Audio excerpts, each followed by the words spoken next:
Ahoy. Oh, Hi. we're all on. The foursome is in the room. We all like a good foursome.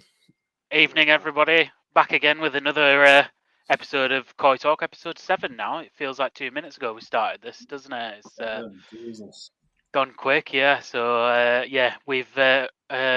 Ricky's got a little bit of migraine, so he's asked to miss this one tonight. So we're filling in with Chris Wall. How are you doing, Chris? Yeah, not too bad, buddy. Yeah, just living life, living the dream as always. Very good. Lee, how are you doing, mate? Saw you yesterday, but ask you again. Mate, I'm good. Just need a haircut, but I can't be bothered. In fact, I might singe it later on.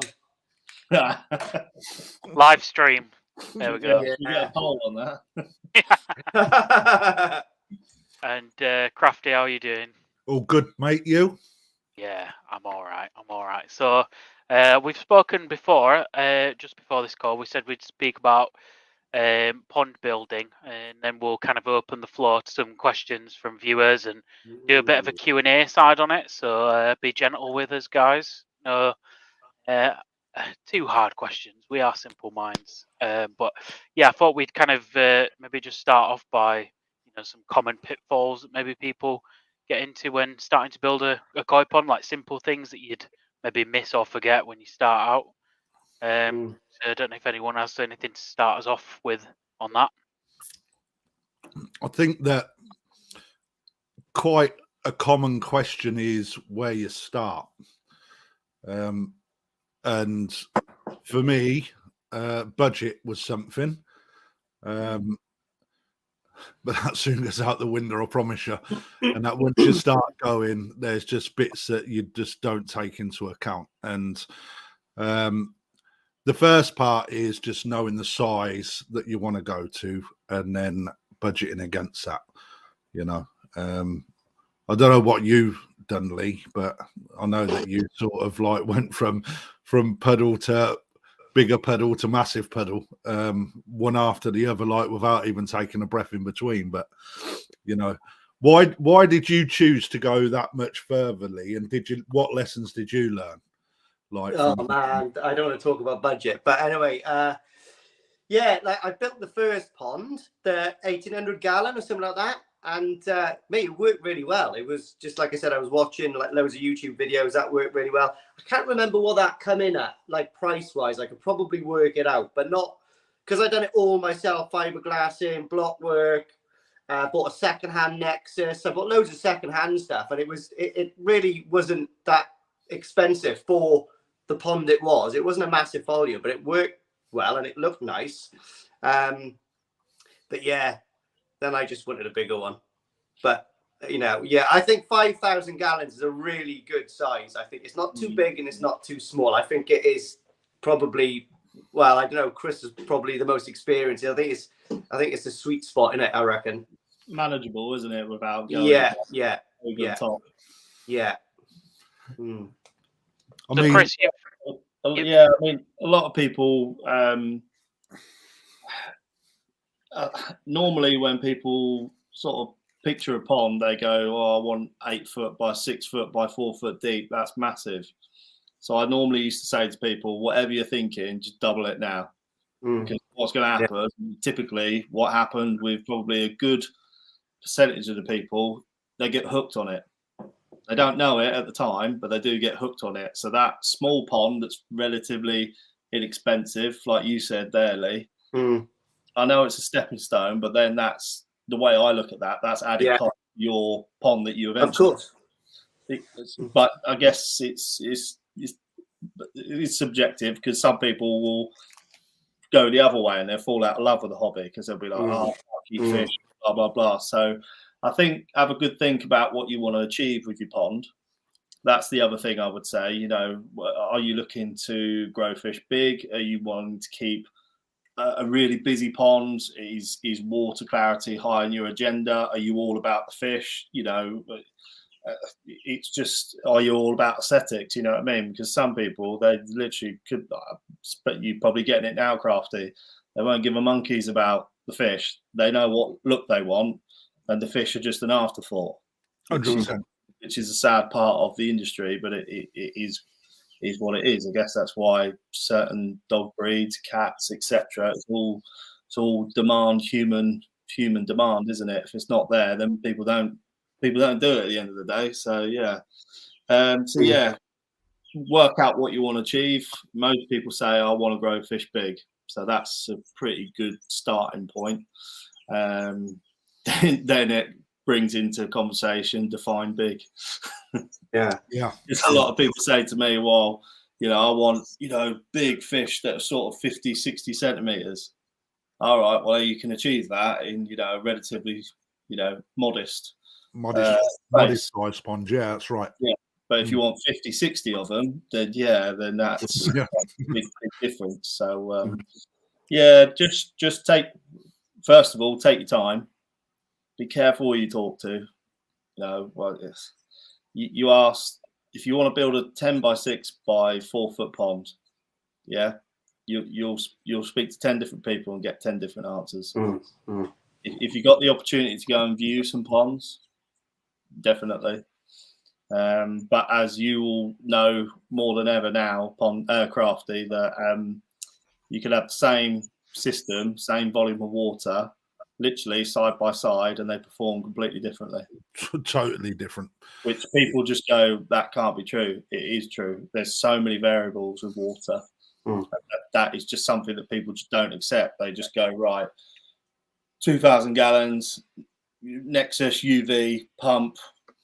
My mate's got one of those. It works fine, so I'll get it. It'll work fine. It doesn't work like that. So just take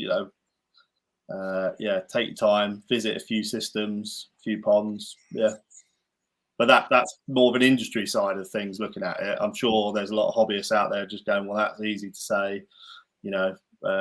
I haven't got the time to do that, or I haven't got the contacts, but this is where the sort of koi community can come into place. I mean, I know you guys, you've all sort of been pretty vocal and sharing your experiences with different filters and that sort of thing. So yeah, there's plenty of info out there. Would you guys say that? I mean, I know what Chris's answer is going to be. If you were building a koi pond now, if you were to rate it out of 10, would it be 10 parts for just building a pond for the benefit of the fish health, or would it be 8 parts fish health, 2 parts aesthetic? What's your priorities now when you're building a pond? Is it 50-50, or are you leaning more towards fish health or aesthetic? Well, it's never really been about aesthetics for me, if I'm honest. The aesthetic part comes with what I wanted to achieve. So on the pond build itself, I was looking at the volume of water, and then having the right filtration set up in my head, what I wanted. So, as long as that filter works and I can keep it moving at the right flow rates, etc., the fish comes second. But because you've got a massive volume of water, well, I have, not as big as Lee's volume, but it's still a huge amount of water that's sat there. The fish health just becomes part of the pond. It's like you manage what you've got once you've built your pond. I mean, as long as, I don't know, it's quite a difficult one to answer, really. It's like, I didn't think of fish health. I thought mainly of how the pond worked. The aesthetic parts was where the windows go. But ultimately, it was how big I wanted the pond, to be fair. Yeah, I just wonder whether there's people out there that would maybe say, I'm going to spend that extra £1,000 on cladding the pond with a really nice tile or whatever, for example, rather than stick a backy shower on, or to say I'm going to have 100 litres less K1 to have a window, for example. How are you weighing these things up in your mind on, coming and building a pond a second time round, I guess is the question. Lee, what's your thoughts?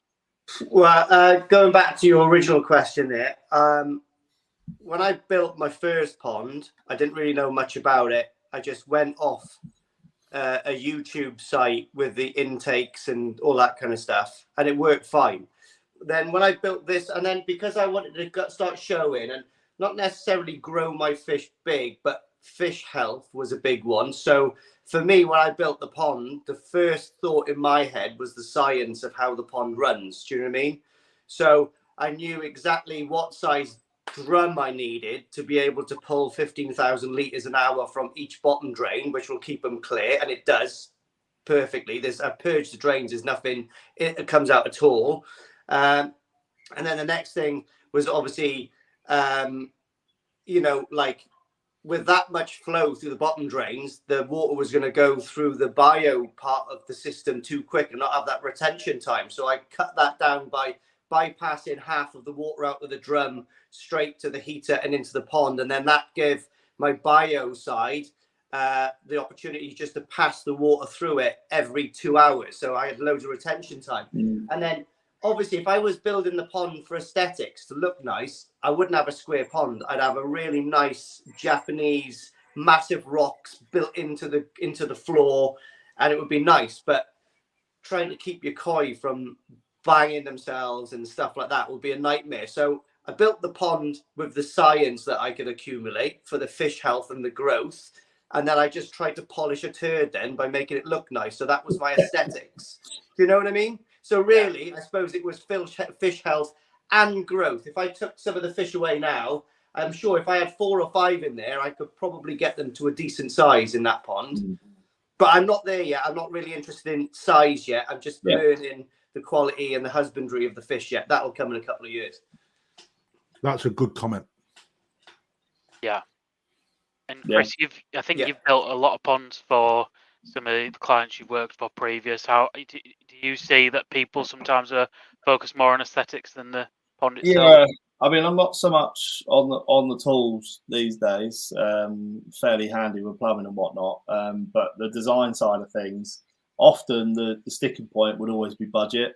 So you kind of, and what tends to happen is the conversation gets manipulated in a way that the customer kind of hears what they want to hear. So when you're saying you really want this, and they say, no, I'm not spending that, I want this, and you say, well, that will do a job, that's very different to, no, I recommend this sort of thing. So when it doesn't work, or it doesn't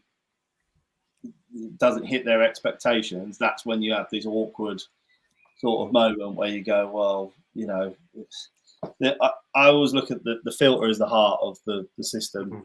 So if you get that wrong, you're off to, you know, obviously you need physical dimensions of the ponds. There's no point in having a pond that's, you know, 18 inches deep, for example. You know, you're going to run into problems. But if your dimensions are, you know, are fairly logical and there's no obvious sort of, nothing ridiculous that you like Lee was saying about the shapes or having like big blocks in there, or I've seen some mad additions to ponds over the years and it's just an accident waiting to happen, like all this decorative stuff that gets retrospectively added, which looks great but it's completely impractical. So yeah, it is difficult. Some customers will go, literally, tell me what I need, what's your budget? There is no budget.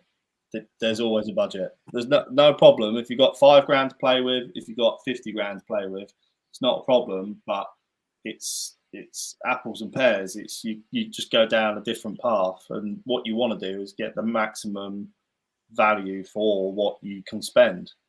Whereas if you're playing around and trying to go, well, you know, I want a drum, for example, I would not recommend going for one of the cheapest drums on the market over, say, an Exus, for example, just for the sake of saying I've got a drum, because I know what drums are like when they go wrong. They're a fucking nightmare. Backup service, trying to get parts, trying to, you know what I mean, trying to bypass. It's and then you end up with more hassle than it's worth. So yeah, it's a difficult one. Every scenario is different. See, I wouldn't build a pond in direct sunlight. I've always said that. That's like, right, where do you want to put it? I want to put it in this bit here where we will. Yeah, don't do that. Why? Fish won't like it. Oh, I ain't got no choice, man. But you've got pergola, haven't you? Or you've got some form of shade. I've got a pergola over the top. Yeah, that's not. I've not got an issue with that. But when people just go, no, I want it in direct sunlight because I want to sit there and I want to get a nice tan. right, all them nice fish that you're buying with red on are going to get absolutely destroyed, and your fish are going to get aged quite quickly. That was a mistake. And I want, and I want gin clear water so all the UV can penetrate and burn the fish like all day long in the summer. That's what I want. Yeah. So people hear what they want to hear as well, you know. So yeah, it's a to and fro situation. Yeah, I think biggest mistakes. Go. Not fitting a proper purge valve. The way I purge my drains now is I run my pumps until they essentially go dry and suck all the water out of my drum, because I do have a ball valve just before my drum, but it only takes it, you know, there's a certain amount of water that sits underneath the inlets and outlets, so I have to like siphon that out and then open the ball valves. It's not an ideal situation. That I think I'd want the ball valve under the ground where the 4-inch pipe is, well, just like where Lee is, where you get, you know, it's in line with the bottom drain, so you can just undo it and it, you know, proper flush. So I have retrospectively fitted a purge valve to a pond that's got 5 foot of water in it, but you are going to get wet. So you get these devices where you can inflate them. So you take the bottom drain lid off, you go down, and you tighten them, and it expands. So it creates like a bung. Then, like you say, keep the pumps running, get everything out of the system, close the return valves, and then you basically got a dry 4-inch pipe there. So it can be done, but it is a little bit tricky. Yeah, Joe. Here's one for you. One, I think it was a guy called, I can't remember who mentioned it. One of my subs, I can't remember his name. I don't like to call him subs, but someone I was talking to, he came up with a great idea. So, you know, you can't purge your drain. So if you got a jet wash, a Karcher or something. Yeah. So you can, for peanuts, for literally 20 or 30 quid, you can buy a, like a, you know, like when you get a block drain, they come around and they sort of like thread a hose through. Jet's back. Was it Dino Jet, isn't it called? Yeah, you can get those. You can get those that fit on your Karcher, right? It's got like a steel head on the end. It's got a jet going forward and loads going back. And that, you can just feed that straight down your bottom drain. It'll pull everything out and it'll clear anything, mate. And it's felt self-feeding. They're something you should look into because they look really good, to be honest, you know? Yeah, I did build like a rodding station just before the ball valve. There's like a 4-inch pipe that comes up, so I could get something down it if I need to. But yeah, I think like in future I'd make sure to do that, and I'd give that a go as well. To be honest, it's not something I'd thought of. So yeah, that'd probably be mine. It'd probably be good as well. You know, like on your 2-inch returns and stuff after your filters. You know, you can get that build up of that little lava and stuff like that in the pipework over time. Yeah, I reckon that would probably travel through those pipes as well and give them a good clean out. Do you know what I mean? But then again, me and Krafty was talking yesterday. I think all of that stuff that builds up in the pond and on the systems are really good for, you know, obviously like consuming bacteria and stuff. I think that's part of the ecosystem. Yeah. So, you know what I mean? Yeah. I think another one as well is, you know, having some foresight about having your filter station right next to your pond and not having multiple bends is, you know, some simple things that, you know, that I'd change, you know, looking at it differently. But what about you guys? You've only just built your ponds, really, haven't you? So there's, you know, have you noticed anything that you'd change about them yet? Not really, mate. I mean, one thing that I took into consideration was the returns. And Lee and I spent many an evening talking about what was the best way, you know, of do we go and create vortex or do we go for the one-way system? And one thing that, you know, I will be an ambassador for is doing a one-way system, because you cut so much run of pipe out. Not only does it knock the cost down, it also gives you so much more control as well. I mean, and I've been doing that recently by switching the returns to half or even off, so the fish have got different streams to swim in towards, but mainly to take some of the algae growth that's I'm currently getting in the water to go through the Nexus Tempest a lot more to catch that out. But for me, it's a no-brainer. It's taking out them bends means that you're getting, when your pump is running at 100%, it obviously never runs at 100% when you start putting like bottlenecks in and more like 90-degree bends, etc. It's going to reduce down in the values that it actually does push at.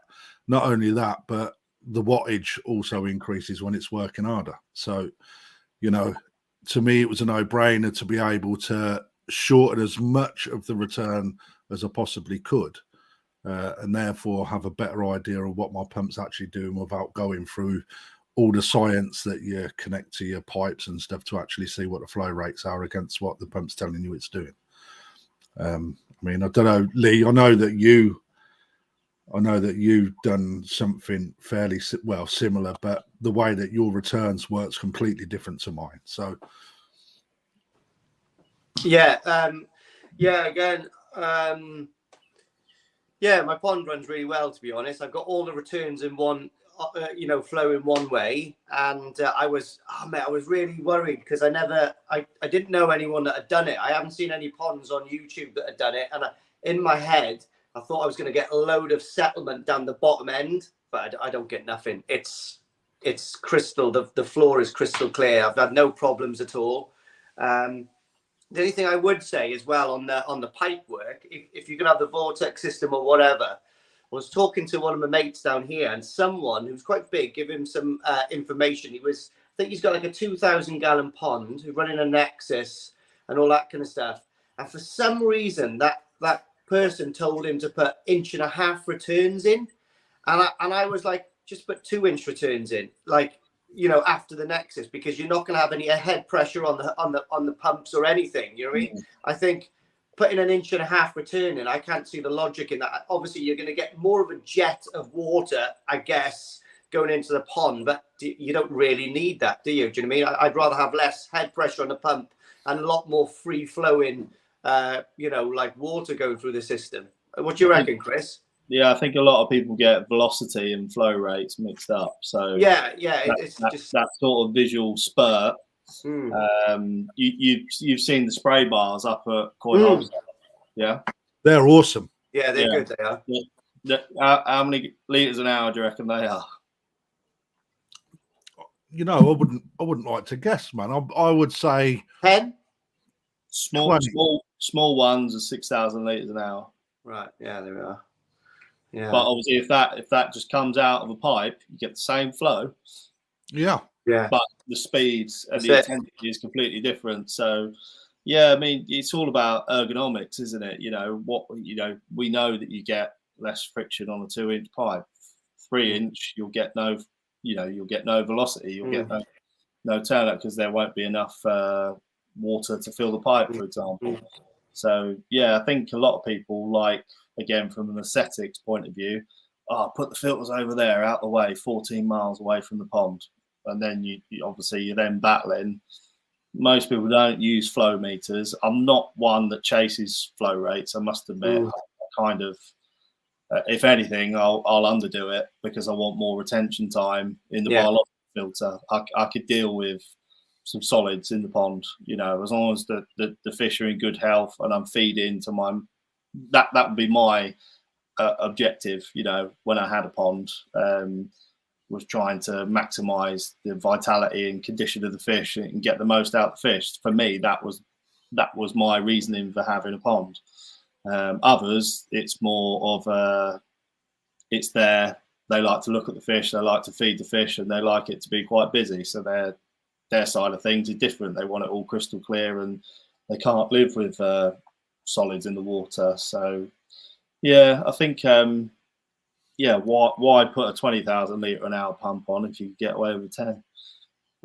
So I'm sort of like that really, and when people like running Nexuses with 25,000 litre an hour pumps on, it just don't work on its own. That anyway, Chris. So there's a reason why they state the flow rates they do. It's because they've tested it forever and a day.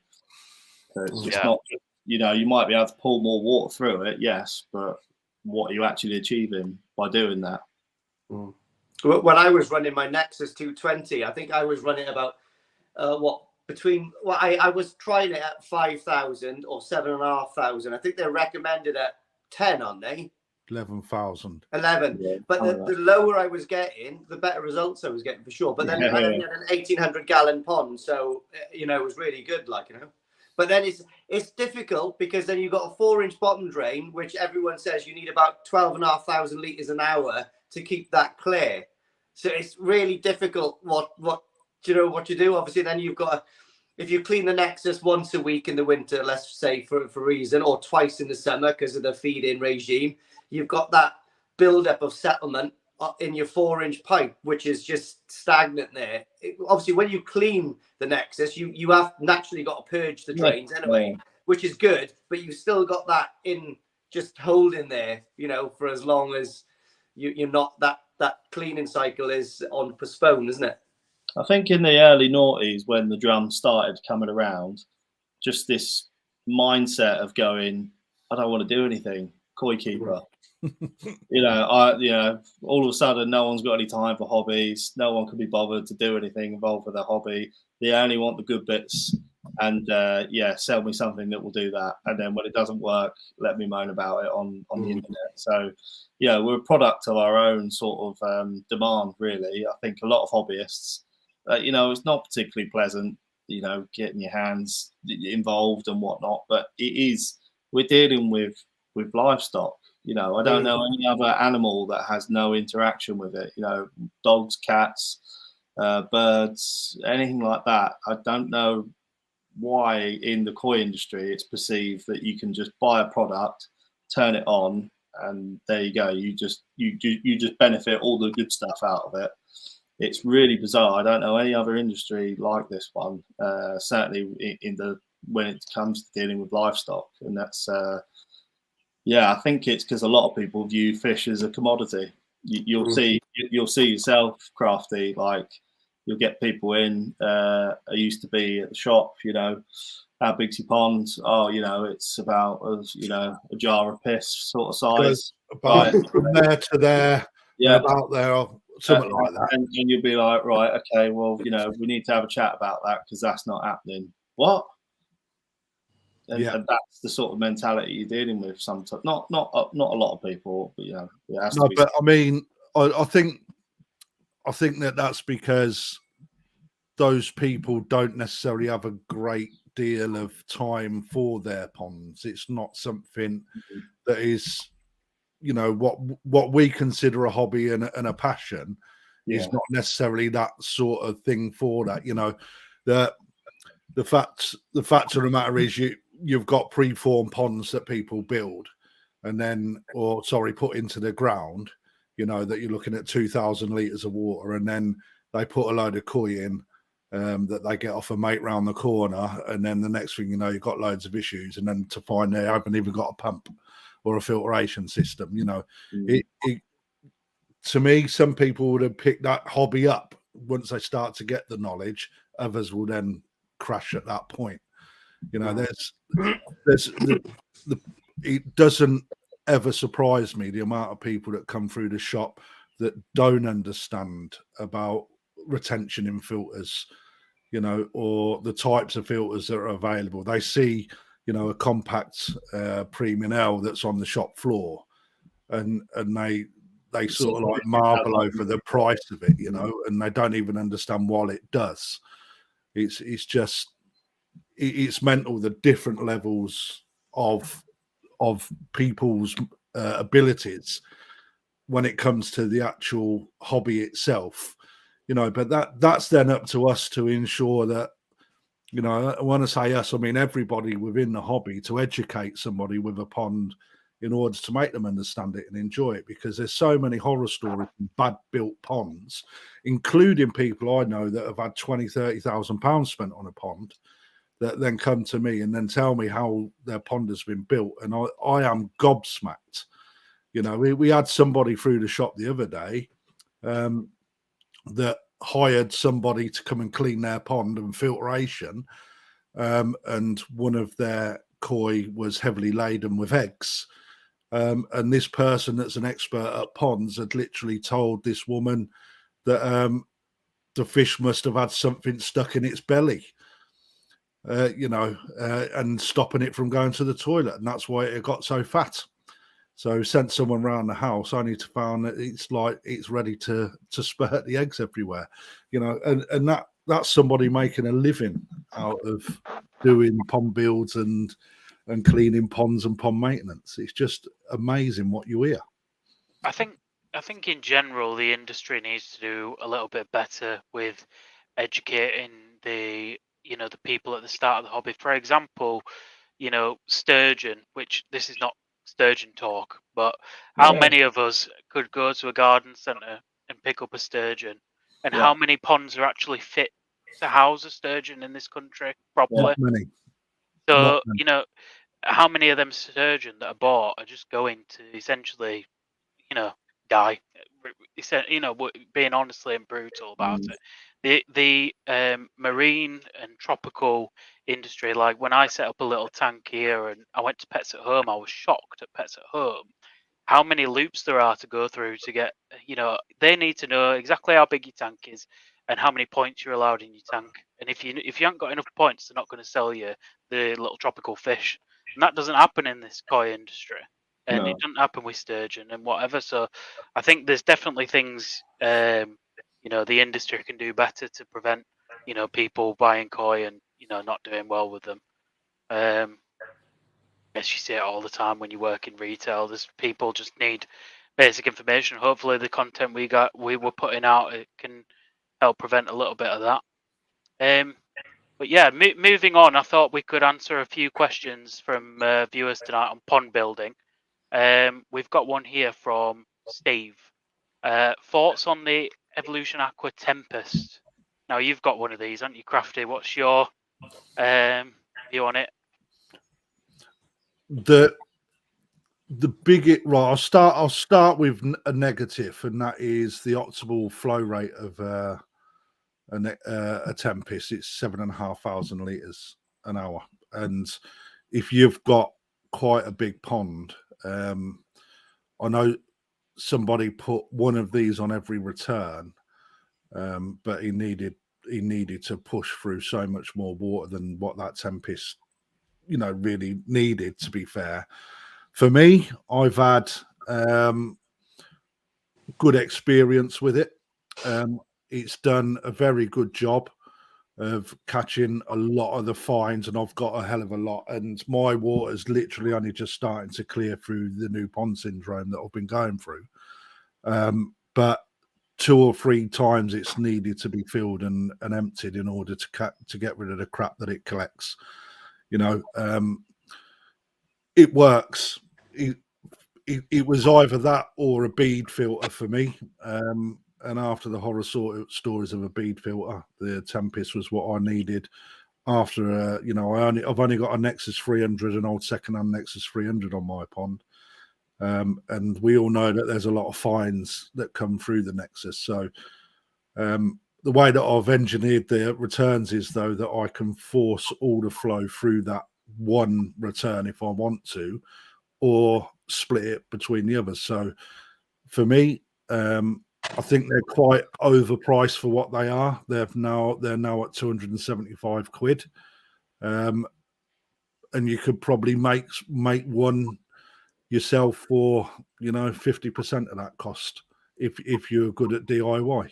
But there's not really much on the market outside of sort of like Jap matting, if you haven't got any that in your system that's going to catch the fines that does, in my opinion. So, I mean, Chris, what do you reckon to them? Yeah, they're just a small polishing filter for me. And as long as you sell them under that guise, then I've not really got a problem with them. I think a lot of people are trying to use them for something they're not designed for. Yeah, mechanical filters. A lot of people have come to me with that. Yeah, I use it as a mechanical. It's not a mechanical filter. I would put that more down to user error. You know, they're a small polishing filter to go after your main filtration. They're a nice retro-fitted piece of equipment. I would probably disagree in the sense that if you make your own and it splits or goes bang or pop when you empty your pond, that sort of 100 odd quid that you saved is then quite an expensive mistake. I would just, from a build quality perspective, there's a few things that, you know, I would have tweaked. That non-return valve at the bottom. Yeah, they've just done an upgrade on that. Are they? Yeah. See, I've been out of the game, dry goods wise. Literally only just, Chris. They've literally only. I was speaking to Freddie a couple of weeks ago, and he said they've literally just released that. So I think the other thing was the mounting bracket, and perhaps I would have darkened the sides to make it not all clear. But these are things that could be tweaked, and you know the guys at EA are far smarter than I am. Jasper and the design team and everything has quite a lot of research behind it. And to be fair to them, they're one of the few companies that are innovative. They're trying to progress. You know, they're not. It's very hard to reinvent the wheel at the moment without sort of charging everyone an arm and a leg. So I've got a lot of time for EA as a company, to be fair. I think any product on the market, you could probably, if you really wanted to, pick it to pieces. But I think for what it is, it works. It does clear the water. It's easy to clean. Doesn't take too much space. Easily retrofitted. Little QT tank or something like that works pretty well. I don't know whether I'm selling that or not, but yeah, that's my thoughts on it. No, it works, don't it? It does work. Lee, I think you had one for a short period of time, right? You are absolutely wrong. I had two. So on my first pond, pulling out the skimmer, I was going to put, because of my flow rate, I needed two. So I was going to split it and shotgun it through two, back into one pipe and then over the shower. I ordered them. They come to the house. And then someone made a really valid point. Someone DM'd me and they went, I wouldn't put that on. It's a well-known hobbyist, actually. And he goes, I wouldn't bother putting those on, mate, because you've got a drum. It's automated. And now what you're doing is you're putting two things on that you have to clean every week. So you're just, it's like, do you know what I mean? It was, and I said, yeah, you're absolutely right. So I didn't use it because, like I said, there's nothing against them. Like I bought two. I was totally happy to put one. I think they're really good for what Chris was saying. Lovely for polishing. Maybe before it goes over a shower and all that kind of stuff to keep it clean. I think that's pretty much really good thing to use them for. But again, the flow rate is a bit slow, isn't it, for a shower and stuff? So you'd have to have maybe 2 or 3 of them all feeding in together to get that flow to come through. But yeah, I think they're quite a cool little thing. I think they all come from like the swimming pool industry, don't they? Most of the stuff. And I think they're really good, you know. I think there's probably a little bit of bio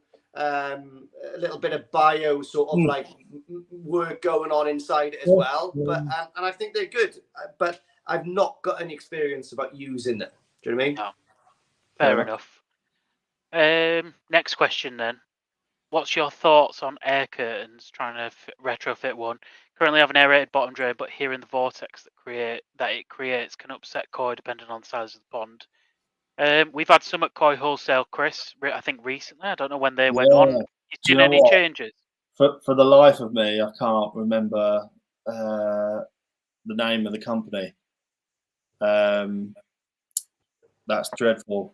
Apologies. I will dig this out and we'll put a link because the product, the extra fine air curtain rings, I didn't think too much of them on paper. When you actually physically use them, the amount of air disturbance and the fineness of the bubbles is quite impressive, to be honest with you. So yeah, I think for the price that we paid for them, it was well worthwhile. I've got a bit of a bone in my problem with aerated bottom drains, to be honest with you. I used to be quite a big advocate of them, but it was because I swallowed everything else that everyone was telling me that you had to have them on. And the more I started using them, there we go. Steve's just put it on there. Oh, perfect. Yeah. The more I started using them, the more it started to bug me. So yeah, I actually don't really have a major issue not using like the direct permeable membrane bottom drains. Have you seen any difference since we've had the air curtains on the ponds at Koi Wholesale in terms of? Well, they're not connected to the drains. That's the only thing. So No. I see a difference in the performance in terms of the same air pump. Yeah. Seems to disperse more. Not air, because obviously it doesn't, but what it does is it generates more movement in that sense. So you get a lot more finer bubbles. So you can imagine if you've got 1 million fine bubbles as opposed to, I don't know, 7.5. Yeah, basically. You get more disturbance, and ultimately agitation is the name of the game with oxygenating. So yeah, in that sense, they definitely perform. And I've seen a guy with quite a big aquarium, and visually at that point, because obviously you're looking at it like that, he had a normal sort of air disc, and then this air curtain, the aqua aeration sort of inline one, same air pump running, and the visual effect and the physical amount of bubbles created from the finer one was really impressive, significant. Lee, you went to great lengths to put yours in, didn't you? I think more than most would to be. I think somebody needs to design a product for that exact job, because they'd be onto an absolute winner, wouldn't they? But what's a few months on now? What's your feeling on it? Brilliant. Like I did go to town on it. I actually built it into the fiberglass walls with a recess. So I run all the pipe work on the wall before I put all the insulation on. So I had to cut all the insulation through that, and then I got a 2-inch pressure pipe, cut it in half, so I just had the 180 degree, bolted that on the wall, and then I had like the air pipes coming out, and I had to seal all the way through that when I fiberglassed it and bowed it around, and then I fitted then the 2 air curtains in it. But it works Krafty, doesn't it? It works absolutely superbly. Like. And it's brilliant, because like what Chris says, I think it's about 18 inches underneath the surface of the water, and I made it all myself, and like the bubbles that come out of it is so fine. Do you know what I mean? And because it's tight against the wall, it comes up, and the disturbance on the water, it just keeps the whole surface of the water totally clean, because it just pushes everything down towards the air curtain, the skimmer down the bottom end. Also, the bottom drains, I know Chris doesn't like them, and I don't think they're very good if they run too fast. I put a tiny bit through my bottom drains, and the only reason I do that is because visually, factually, my fish actually like them. They're always playing with them, right? So I've got a Fujimac 40, so I've got like 20 liters per drain, which is not a lot at all. So I don't think it's giving it a lot of that vortex. It's just really a minute amount, really. But they seem to like it, you know what I mean? So I've left. I can turn it off, but I just leave it on. They just like it, you know. And also what I find is where I've got my auto feeder, it stops. It keeps it all up one side of the pond. And it disperses the feed way better as well. And it's like, I turned them on a couple of weeks ago because I was having problems with split fins, because I had a Profi feeder which would just drop it in the water and they were just going mental, and their fins were like all over the shop. But now they're all healing up now, so I've kept it on just to disperse everything. But also oxygen in the water, I think, is probably at an all-time peak. Zang. It's one of the features about your pond that I do love. Something I'd consider myself from watching that video as well. Krafty, what about you, mate? What are you running at the minute? Well, I am on a 130 litre an hour into my Nexus moving bed filter, and a 70 litre per hour that's actually turned down into the bottom drain. But that said, I don't have the one on in the bottom drain the whole time. It's more there for when I'm treating that one. Just to add a little bit more oxygen in the water. He's just having that option. Rightly or wrongly, I don't necessarily believe that you need anything going on in the water when you're pumping so much through the bio chamber in the Nexus with such a small return going from the Nexus to the pond. It's literally 2 foot, 2.5 foot. So it's so tight. Chris would be the best person to help me out on that. I mean, is it required to have air running in the pond the whole time when you're pumping so much through a bio chamber? Have you seen Andy Corrow's pond? No. The indoor pond. Yes. Oh, yeah. Like that pond is like the absolute. It's saturated. Well, water's not. The oxygen levels aren't obviously saturated, but they're very high, given the water temperature that he keeps them at, as high as they can be. But he has no water, barely any. Well, he has no aeration in the pond. Absolutely nothing. It's as still as anything. Underwater returns. Go in his filter house, you can barely hear yourself. He's got all the aeration that side. He's engineered it so that the viewing platform for the fish is just, obviously there's a current moving, don't get me wrong, but there is no bubbles, no nothing. It's just so serene and still, and it displays the fish unbelievably. Like, they're just so calm.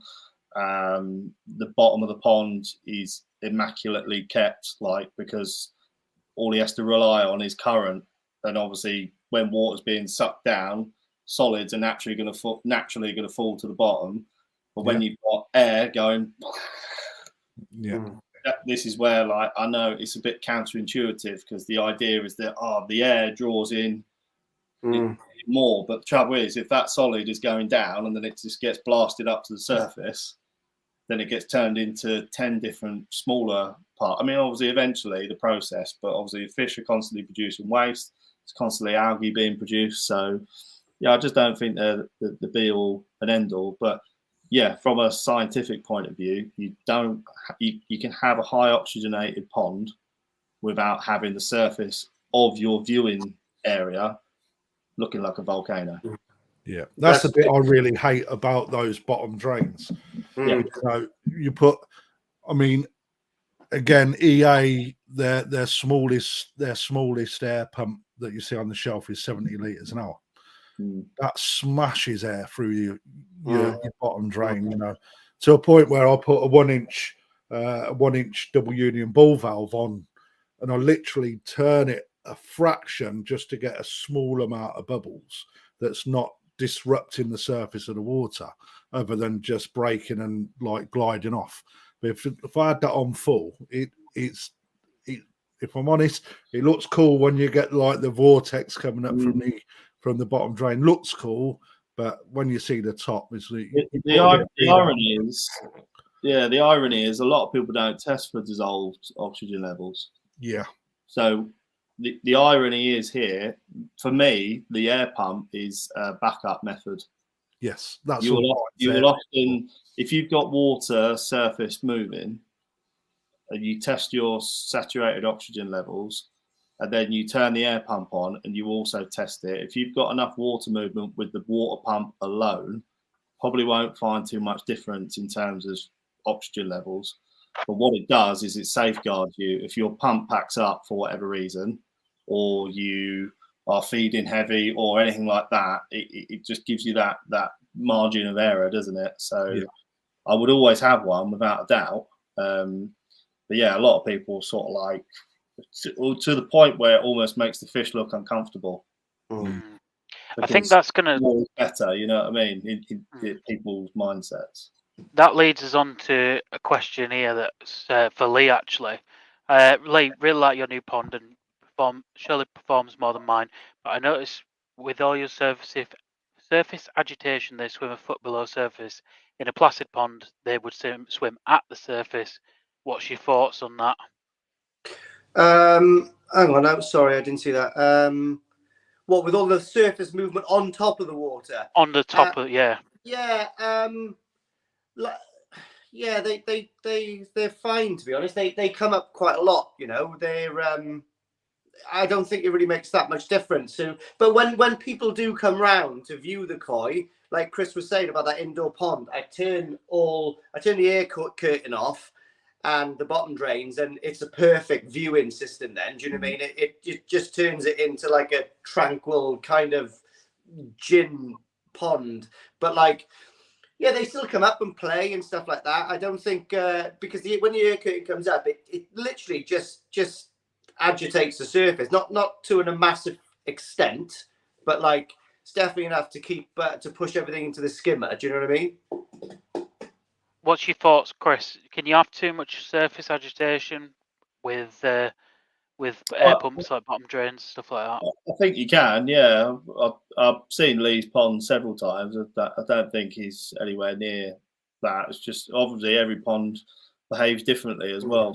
Some fish don't come to life until the owner comes up there. You know what I mean? They'll just be nudging around. As soon as they see the owner, they go, oh yeah, this means food or a treat. Or, you know what I mean? So they're creatures of habit. And obviously, certain ponds have dominant fish as well, so they behave differently. You know, if Lee were to introduce a meter-long chagoi tomorrow, you might find that the fish start behaving differently after that point. So there's lots of variables. I think what it can do is it can make fish, if it's really agitated at the surface. Carp haven't got the best eyesight at the best of times, so what it does is it does make them a little bit more hesitant to come to the surface because they can't physically associate any danger. So if in doubt, stay down in the water. So yeah, I guess you could overdo it, and I certainly think if you've got fish with health problems or water quality problems, yeah, the last thing you want to do is I don't know, it'd be like trying to think of it'd be like having a cold and someone sort of sticking your head out of a car window for 24 hours. You just be like, you need some respite, don't you? Yeah. So, I think that's the difference, especially at like Koi Wholesale. I've seen it where you've got competitive ponds, like with Lee's. Lee's is what I'd class as you've got a competitive pond where you've got a bunch of fish that's just constantly swimming around, you know, a foot under the surface, almost waiting for the first fish to make a move. Because as soon as one comes up, it's mayhem. And you know, Paul's pond in this example might not be that. He might chuck the food in, and they'll slowly drift up to the surface. There's different types of like pond. I guess it's like a you know, I don't know what the word is I'm searching for, but the fish in mine, because the auto feeder is towards the air curtain, they've got no problem. It's like that, and they're constantly waiting for that feed because they get fed every 2 hours.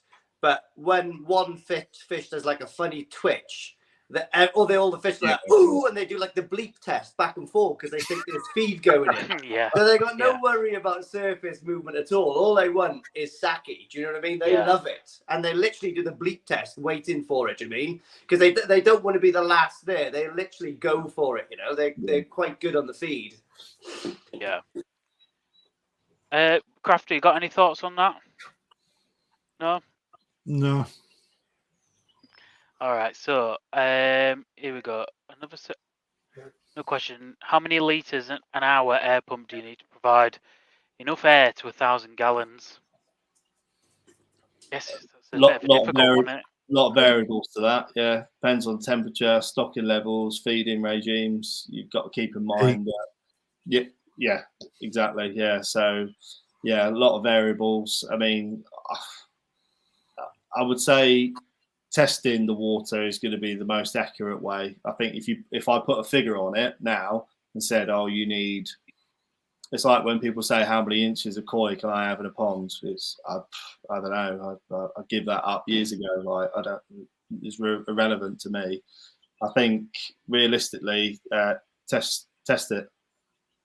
then you'll find out, because there is a clear table. You Google it online, oxygen versus water temperature chart, and you'll get this correlation between water temperature and saturated oxygen levels. So, dissolved oxygen levels. So what will happen as your water temperature increases, your dissolved oxygen levels will drop off because it can't hold on to the oxygen molecules. So lots of different variables. So yeah, without sounding like a politician, test it and you'll find out, because if you got 30 fish in 1,000 gallons, you're going to have far more demand on that oxygen than if you had 4 fish. So yeah. I mean, the other thing is that your fish tell you what's going on in there. Exactly. Yeah. You know, and Colin's no stranger to the koi world. He's got a really lovely pond. Oh, was that for Colin? Sorry, I didn't even read Colin Holland, yeah. You know, your fish, as soon as they're up and they're gasping. So, for example, when, you know, if you catch the stock of your stock out the pond and put them all in a big bath while you're doing some sort of maintenance on a pond, it doesn't take long for them to all come up, start sucking the air. You know, it's the same sort of thing that's going to happen in your pond if the oxygen levels start to deplete. So, you know, your fish tell you everything. You know. I actually picked up I'll plug a piece of kit. It's a little CP. I don't know what the brand is, CP, but it's a variable air pump and it's an inverter, so I can turn it up and down in winter, and I've just kind of found the right balance with it, really. So you're only using what you've got it set to. So in the winter, I almost turn it off, and then you know, when I'm down 12 degrees, but now I'm kind of pumping it up a little bit. So it's a nice piece of kit to have a variable one. So because I didn't know either, I didn't know whether I needed, you know, on the bottom drain a 60 litre or 120 litre, for example. So I went with that. That was a good little piece of kit. So I just put that last comment up from Colin. What's he put? He's such a liar.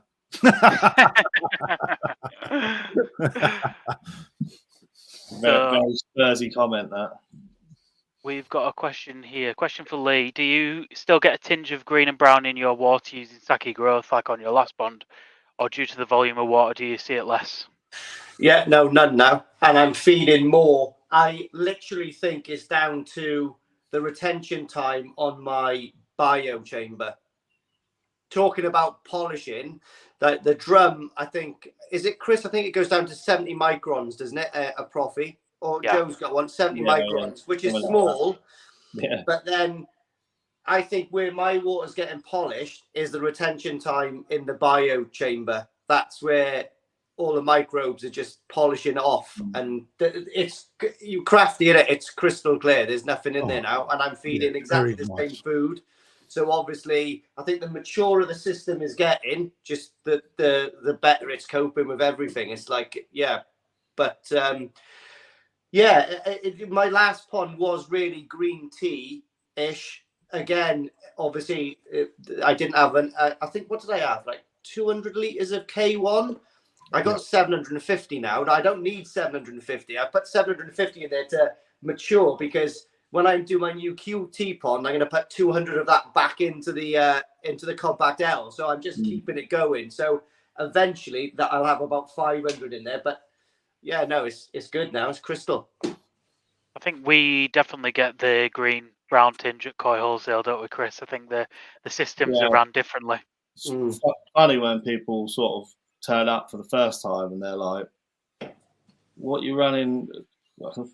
Yeah, just feed it. I thought you were an expert at keeping koi. What's wrong with your water? But some of the ponds down there are crystal as well. Like, not all of them are. This is the thing, though, Lee. Like, they could be on a near identical feeding regime, same volume of water, same sort of net weight of food going in, but they perform completely differently. It's mad, isn't it? And they're right next to each other. You see it in Japan when you sort of got a colour tone in a pond, and then you've got like a 2 metre and it's a completely different pond, and that pond's not good for putting kahaku in, but the one next door is, and you just go, nature, and there's so many variables. And think that guy made a good comment earlier about like the ecosystem, even like the rotifers and the nematodes and the algae content and everything like that has a finite balance. It's all about finding that balance in your garden. And when you hit it, don't change anything. Yeah. It's really interesting you say that. I had a really good conversation with Rick at New Forest Koi, and he said he got he had fry from spawning, and he divided them 50-50. There was no selection process. The exact same fry, 2 different ponds. One of them, for example, the sumi was all up year 1. Then they'd grown to 15 centimeters, let's say, as an example. The other pond, no sumi up, had grown 5 centimeters less, but exactly the same filters, everything. But one pond, for some reason, completely different dynamic. So it's interesting that you say that as well. I'm not sure why that is, but some hidden magic, isn't it? Biology. Yeah, so I think we've kind of gone on for an hour there, guys. Don't know if you've kind of got anything more to add before we end, but it's been a good conversation, good chat. Yeah, enjoyed that. Yeah, just one thing, guys. All the YouTubey stuff. Don't forget to give us a like and also a share. Make sure that the channel gets supported so we can get this out to more and more people, please. Yeah, but we'll be. Sorry, Chris, you go. No, so I was just gonna say I'm dreadful at all that sort of remembering to do that stuff. So well done. Yeah, so we'll be. Now, Chris. We'll be back again next Wednesday, 7 o'clock, for another episode of Koi Talk. So if you've got any questions, leave us in the comments for us today, and we'll pick it up again next time. It's been really great. Thanks, guys. Cheers, boys. Catch you later. Cheers. Happy Bye-bye. ponding.